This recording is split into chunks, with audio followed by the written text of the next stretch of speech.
right. Welcome, everyone, to another episode of How I Met Your Mortgage. As always, I'm your host, Adam Smith, with Just the Tips Coaching. And we've got a really cool guest today.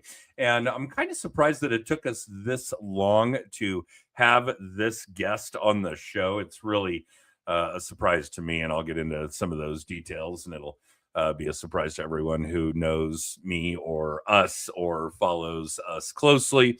But welcome to the show, Aaron Lebovic. Hey, Aaron, how are you, man? Thanks for having me. I'm great, and I'm glad to see I'm not the only one with the beard that's getting gray. That just shows how long we've been in this business together. Getting? Mine is not getting. It is like it's 90% gray. And I don't know that it's the business, although that probably adds a certain aspect to it. But yours is now accelerating beyond where mine was when you and I met. And I'll get into that in a minute because, in that time frame, you went and got married. You went and had a couple of children. Yeah. And yeah, I think the culmination of all of those things is probably what's driving it. It's really strange because we look in the mirror every day and it doesn't seem like it's different day to day. And then we look at our kids, and when they're really young, they do change pretty much every day. And it just feels like it's accelerating at such a rapid pace. The toilet paper roll theory, right? The more you roll off of it, the faster it spins, the quicker it disappears. That's just part of being an adult, which, by the way, is really stupid. I can't believe there was ever a time I wanted to be an adult. That was just dumb. But nonetheless, here we are. So yeah, actually, a little bit of background. This is insane. I was doing a little bit of digging about this morning, and you and I have actually been Facebook friends for 15 years. Now, that's about the entire run of Facebook, if memory serves. And we undoubtedly knew each other for a period before that. So, yeah, it's been a really long time. Worse than that, this is our 9th season of running the How I Met Your Mortgage podcast. And that we hadn't had you on the show. We've had you as a speaker at our national event, our annual conference. And that you haven't been on the podcast yet really just kind of took me by surprise after all this time. I'm very offended, but I'll find a way to get over it. You should be. That's ludicrous. Whoever's in charge of this. Oh, wait, that's me. Well, I'm going to lodge a complaint. How about that?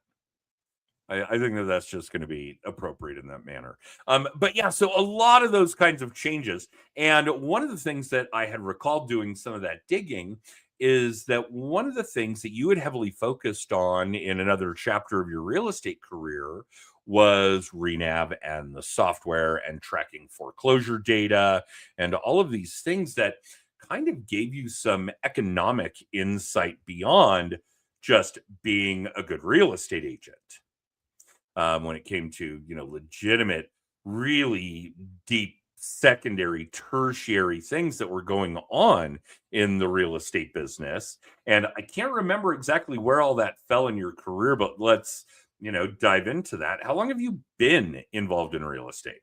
Forever, it feels like. I used to think like I am the future of real estate. Like we are the future of real estate. And now I feel like we are the now of real estate. Like I used to be young and excited about the future. So I got into it. So I went to college here in Denver, graduated in 2002, and immediately I was called by my dad, who said my brother was leaving him as my dad's business partner. And my brother did most of the work, let's be honest, and in their investing business. And my dad said, do you want to come here to Chicago and invest in real estate? I'll put up the money. You do all the work. I'll teach you everything you need to know. And we'll hit the ground running. And I was hesitant, honestly. Colorado is now my home after being here for 4 years in college, and I loved it. But that was, maybe it's okay that nepotism is the best way to get into a business and learn a lot, maybe. But I was willing to give it a try, and we sure did hit the ground running very quickly. Well, I don't want to get too far down this road before we acknowledge the University of Denver and their now guaranteed appearance in the Frozen Four hockey tournament, the elite college hockey program, the only one with 10 national championships, now vying for an 11th. The only team that's even really close is Michigan, who has 9. And we're going to get to play them next, which will be very difficult. But yeah, go Pios. Absolutely. Attending University of Denver were 4 of the best years of my life. I've had plenty other good years, but that was great. Good. And of course, I think one of the big factors, and this is really relevant to real estate, although I'm not sure we ever mention it enough, because when it comes to the podcast, we're obviously talking a lot about strategy and technique and tactics and these kinds of things. And we never really talk about the home buyer, the home seller, the actual consumer. Not that that's part of our audience per se, but I think one of the big issues, especially if I'm contemplating a move from Denver to Chicago, is climate. Yeah. And yeah, you just cannot top the climate, here. And that probably spans from Albuquerque to Cheyenne along the front range of the Rocky Mountains, the east side of the Rocky Mountains. But yeah, that would be a very difficult decision for me to make, but you made it and you went.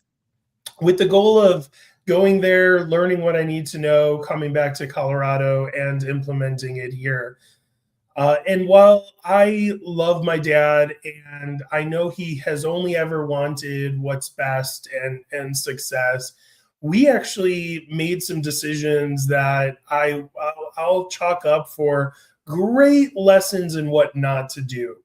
And so that's why I say sometimes nepotism is a great way to get into the business, but that could come with some serious issues too. And we just made so many mistakes. And then the market crashed. So boy, did I take a licking and learn a whole lot there. Okay. So we're talking about this mid 2000s. Yes. And I'm guessing most of the listeners have lived through it and have some pretty serious stories of their own, whether they were in real estate at the time or not. But essentially what happened is we were going gangbusters very early on. There were a lot of people that we trusted to partner with, to bring us deals, and to sometimes take the lead on projects where we were just kind of the money financing part in the background. And it seems like everywhere we turned, and this, I don't know if it's just the Chicago area or it's most likely like me needing to learn, oh, wait a second, maybe I shouldn't trust everybody that says they're going to be helpful and do a great job. Maybe not everybody. I learned to fine tune my bullshit meter and my, trust factor, trust but verified. I learned that the hard way. But essentially, I mean, we've bought over 130 properties, mostly at foreclosure auction. We bought a lot of notes, a lot of paper at a discount, meaning mortgages. And we were a hard money lender. I bought a mobile home park in Wisconsin, commercial property in Illinois, did a deal with an attorney that went very, very poorly in Ohio. So I did a lot. I learned a lot. I made a ton of money. I lost everything. But I came out the other end, I think, smarter and just, smarter and just as hardworking, if not more, to make sure that doesn't happen again on the other end. Well, and I think we've kind of moved the needle as of late to where, certainly in recent years, to where surviving is succeeding. True story. You're still here. And saving too. Like, it's amazing how many real estate professionals just spend the money that they make and don't save for taxes. And that's really what's talked about all the time. But saving also for a rainy day is going to help with survival, not just taxes, because, there are good years and there are bad years. It was actually around the time of COVID and just before that I had gotten into real estate as like more of a traditional agent, but also on my own as a real estate agent rather than being a part of a team. And I had messaged in a Facebook group of only the top producing agents in the Denver area. I said, am I the only one having like this outrageous, spectacular year? Or is everyone else's businesses up compared to what's normal? And across the board, they said, my business is up. And so while everybody was excited about that, I was like, oh crap, I It's cannot count on this being the norm. I have to prepare for that. Yep. Yeah, but highs and lows. And I'll bet that one of the biggest benefits that you had from that initial foray into the real estate business, and that's a pretty broad term at this point, was that it's actually a business, that you Mhm. are running a business, even as an independent agent, whether it's independent brokerage or EXP. There are a few other models along those lines that you've got to run your real estate business like a business. Yeah, I showed up from the very beginning. We had an office space 40 minutes from where I lived, and I was there by 9 a.m. every day, and I worked a full day's work, and I went home. And it's amazing how, like, a lot of times it's easy to just be more reactive, like what deals come in or what communications come in. But it's amazing when you've got a spot to sit and work, and you are smart enough, or I should say, dedicated enough to not be distracted by Facebook and all the other stuff we could easily go on and dive deep into. But like you're dedicating that time to not just working in your business, but working on your business, then magically, amazingly, more deals come your way. I've actually got a big sign in my office that says "Get back to work." So it will, if I'm dawdling or daydreaming or whatever the case may be, it will catch my eye. I'm like, oh yeah, I have a job to do. And you have to be regimented to do it. And I know a whole lot of people. Actually, this will be really funny. I know a whole lot of people that um, they don't set an alarm in the morning. They don't have the structure in their day to day that I do, and I've had it that way for a long, long time. It's been about a quarter of a century, a little longer. I'm not going to admit how old I am or how much older I am than you. Um, Probably it's not it's much. it's a few years. It's actually about a decade. Um, but one of the things that I had really always put into practice and then kind of picked up a colloquialism on and have repeated a million times since came out of your mouth. And it's happiness is a well-oiled calendar. You Yes. you probably said that speaking at one of our events or a conversation or whatever the case may be. And it probably was 15 years ago. And yeah, sure enough, that is something I absolutely live by. I'm Is glad that I'm honored. That's so funny. Oh yeah, I say it all the time. All the time. Yeah. Yeah. So I will clarify. I believe what I said was success is a well-oiled calendar. Okay. However, it's the same thing. It's really the same. Like whatever you want to achieve, it's all habits and it's all structure and it's all showing up and doing the things. That's the secret, I think, to it is to get structured, get regimented, get your calendar in order to the point where you do it over and over and over, and it does become habit. Right. And And and it's just so automatic. yeah. So funny enough, I've got this sign right next to me in my home office that says, "Dreams don't work unless you do." And that's for my kids too. Like I want them to see it every time they walk in this room, and also for myself as a reminder. But what really ended up happening was I structured myself in the beginning because I'm an unstructured person. I'm actually, and I actually learned this from my dad. Credit to him for this line. I'm lazy. I don't want to work hard. No, I I don't know. want to show up. I don't want to go on those listing appointments. I don't want to do any of that. And so my driver to put myself in a place where I can run my own business, be my own boss, live my own timeline and lifestyle, work when I want, don't when I don't. I actually decided early on I would be structured and make the commitment to achieving high success so that ultimately I can be lazy and drink a Mai Tai on the beach whenever the heck I want. Yeah, and frankly, when you started doing this, and even longer ago when I did, we didn't have the ability to do the things we need to do from the beach with the Mai Tai in hand from a technological standpoint. We're going to And talk now about we do. vaccine. Yeah, we had to physically present and give a contract Oh, in yeah. paper with a check attached. You probably needed a printer.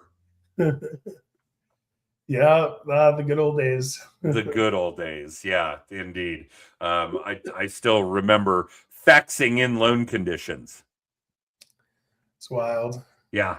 Well, those days, and we are talking 25 years ago now. The office had multiple fax machines, and they were buzzing all morning with things coming in, and they were buzzing all morning with things or all afternoon with things going out. And yeah, we've come a long way. I have one, but I couldn't tell you my fax number. I mean, I don't have a physical machine. They come into a software and it converts them to a PDF and then it emails it. But I couldn't tell you my fax number. Yeah, yeah. And that's another thing we could talk about too is adapting very quickly. As soon as eFax came around, which was that digital version of faxing in and out, I subscribed, and I have always felt it's evolve or die, right? In this business, Oh, sure. you still have the human aspect of actually picking up the phone and making calls, and that'll never go away.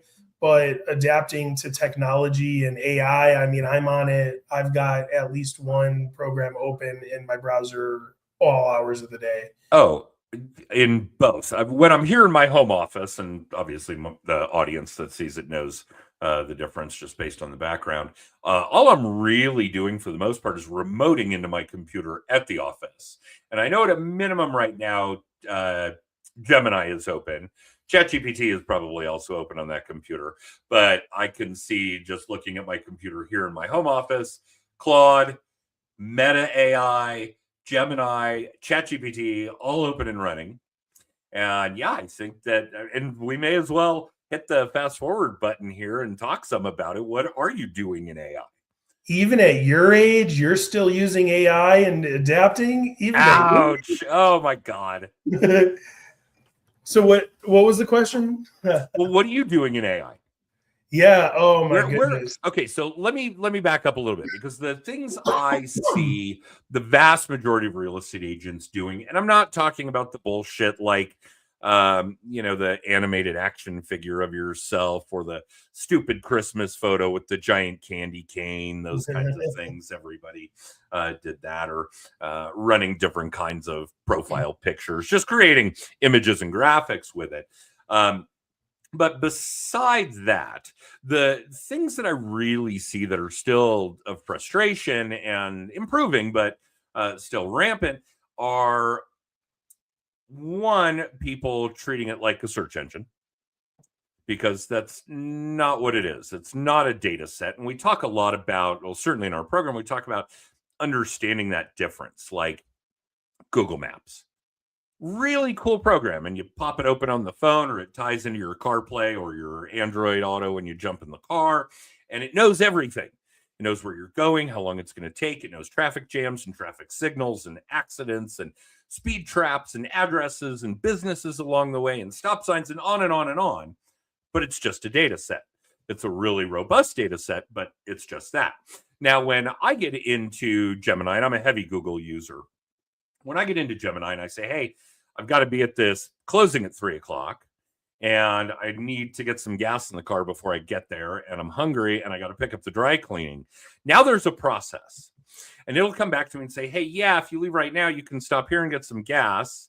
Unless you're down with gas station sushi, that shit's just going to have to wait, and you're never going to make it to the dry cleaner beforehand, but good news, they're open till 6. So there's a process to it. And if we can't understand the difference between the data set and the process, then we're really struggling with AI. The other piece of it that really bothers me is that I see a lot of people, not just agents, but pretty much everybody that holds a similar role, creating problems for AI to solve that they don't need and didn't have, instead of using AI to solve the problems they do have. Yeah, yeah, it's a shiny object. Let's go dive deep into this other thing that could get me excited that I'm interested in rather than actually doing the work that I should be doing to build my. Not a good use of time. No. So yeah, give us some insight as to what you're doing. And you've always been kind of evolving with technology. You've certainly always paid attention to what's going to be relevant, what's going to have a positive impact on your business. So what kind of problems are you solving with it? What kind of things have you found you can automate and systemize in a manner using AI that's propelling your business? Yeah, well, my business is my life. I mean, I think that it's a myth that there's work-life balance. I feel like it's all just life. And you know, my family understands the deal, and so like I don't differentiate between personal and business. I'm just always using hacks to improve my life. When I first got married, and my wife is from Florida, she grew up in a different socioeconomic environment. And I remember the first time I proposed for our two dogs, we hired somebody to pick up the dog poop in our backyard. And she was embarrassed by the idea that we would pay somebody money to pick up our dog poop.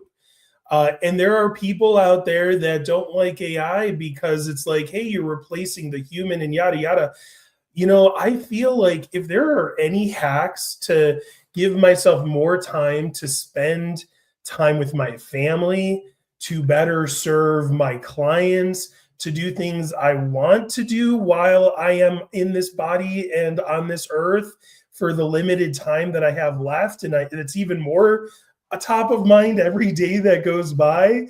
Like I am more than happy to have a cleaning lady here come every 2 weeks to wipe up, you know, all the surfaces in my house. It's such a good investment. And AI is just another leverage point where like just like the cleaning lady, they're going to miss certain spots, just like the dog poop guy who's gonna, you know, not catch that there's that one area. AI is going to make mistakes too. And so we have to be prepared for that, you know, trust but verify.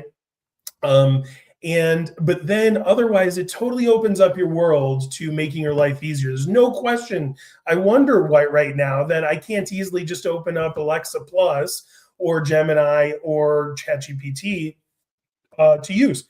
The other day, I there was a potato that I wanted to bake, but it was like had the little eyes on it, and I'm like, I don't know enough about cooking or potatoes to know whether this is safe to eat or not.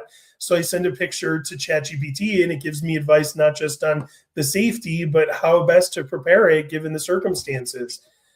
I'm explaining things to my 7 and 9 year old, like a difficult concept that I sometimes have trouble finding the words to explain what it means or how it works.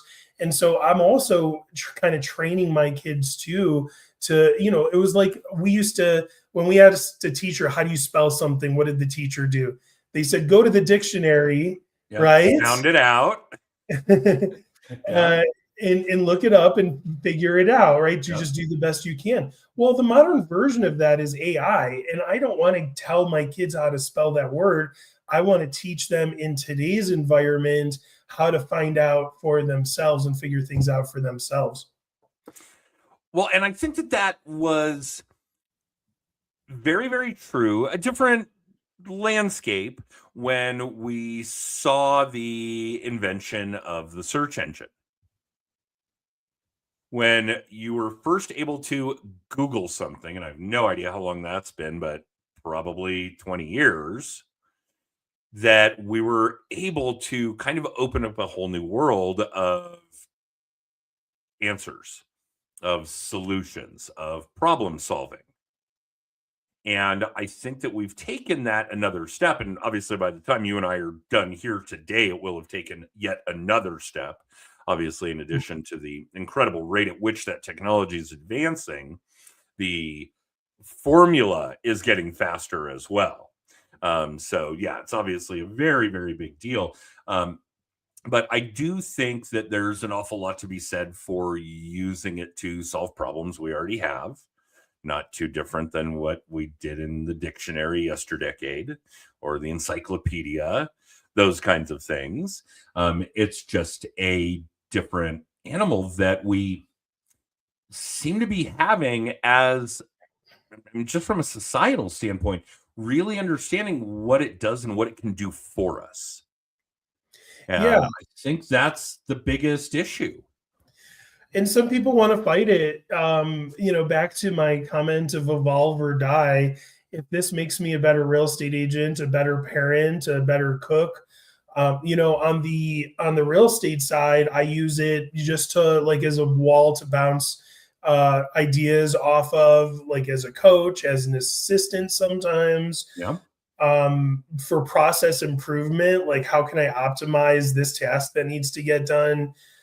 Just this morning, actually. So I've got a client that wants to buy a condo, and she has a 90-pound Great Pyrenees dog. And so, I've had a Great Pyrenees, so I know this story, and it's unique but doable. And there are some hoops, to jump through to make sure we're using our time effectively.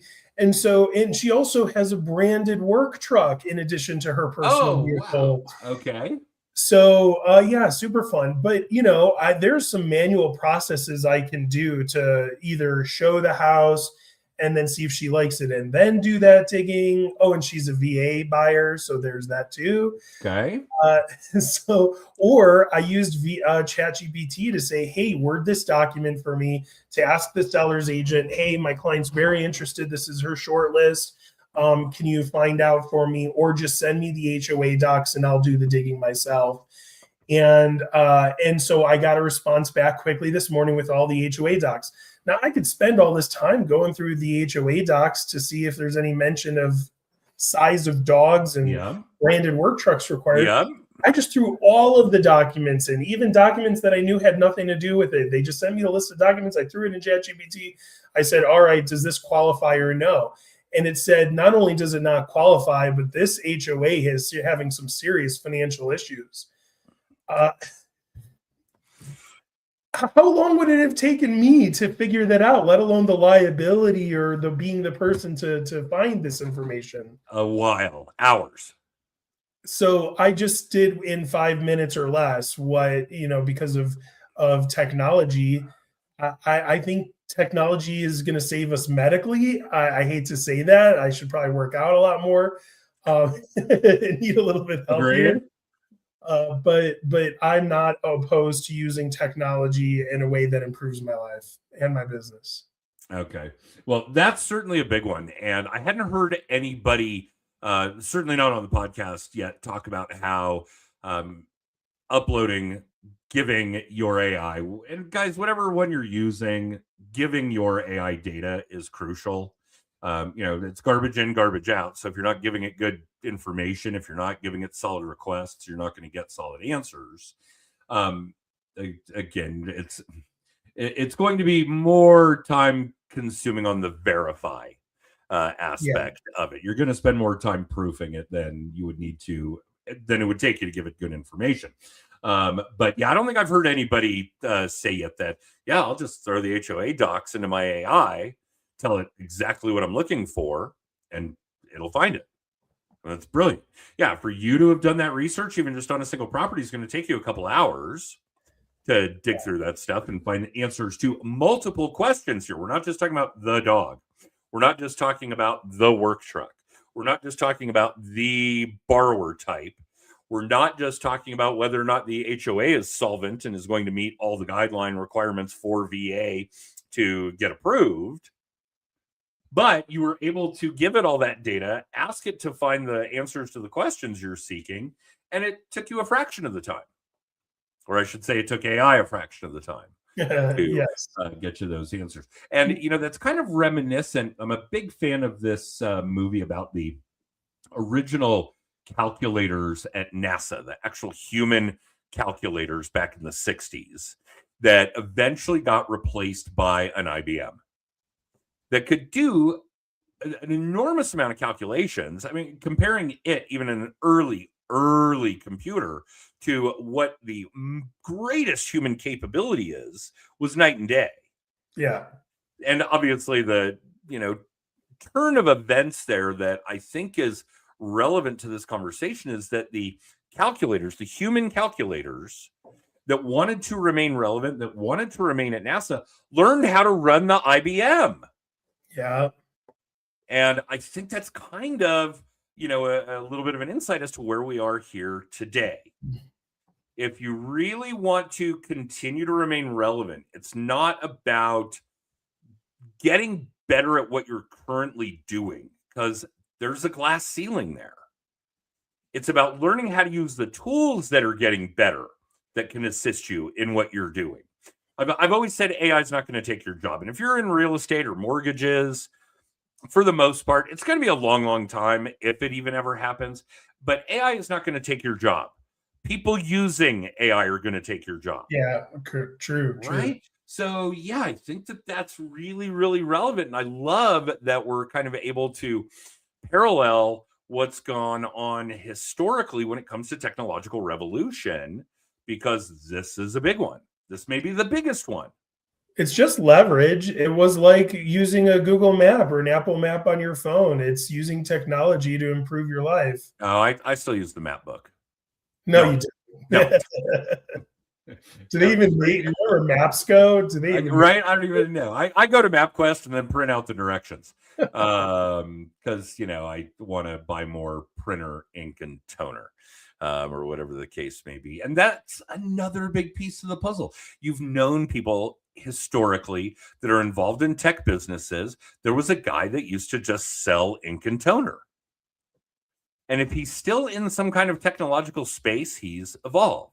He's figured out how to leverage what's gone on in modern technology, because selling printer ink isn't it. We don't use that much. And if I need it, which is rare, Amazon sends it to me quickly. There's another piece of technological revolution that we've all taken advantage of, and is a really good example. Okay, so I knew we were going to run over, and I'm going to immediately put another episode on the books with you. I'll get into the production calendar and figure out when the next opening is, because you and I can obviously do this for days, let alone a 30-minute episode. And we leapfrogged over a ton of stuff about your real estate business, just because the conversation went the way that it did.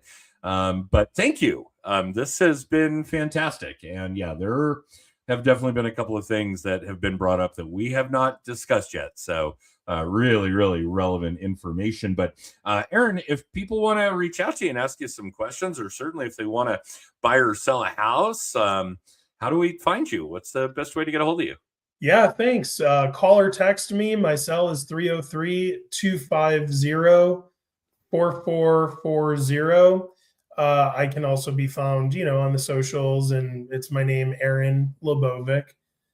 Yeah, give me a shout. Should I look that up or sound it out? Or oh, for those listening, that's true. It is pretty straightforward, though, folks. Lebovic, Lebovic, pretty much exactly as you would expect. Well, Aaron, thank you. I know carving out this kind of time on a Monday morning is no small task. And yeah, I am so glad that we finally got around to having you on an episode, and let's do some more. I would love to. Thanks for having me. Yeah, no sweat. Don't run off just yet, Aaron. I'll give you a little bit of information about how we'll get the rest of this content to you. I'm going to run the extra for the rest of you watching or listening live or in syndication. You can catch us live on Mondays at 9:30 Pacific, 12:30 Eastern on Facebook, LinkedIn, and YouTube. And the following Wednesday, the podcast goes live on Amazon, Apple, and Spotify. And if you want to catch more episodes, or the video blog, The Weekly Little Tip, or you want to get copies of the books I've got on this subject, or whatever the case may be, check out justthetipscoaching.com and you'll find all that stuff. I'm not going to drag that out any longer, but thanks for tuning in either to the video cast or to the podcast. And we will see you guys next week with another episode of How I Met Your Mortgage. And you guys have a wonderful week until then.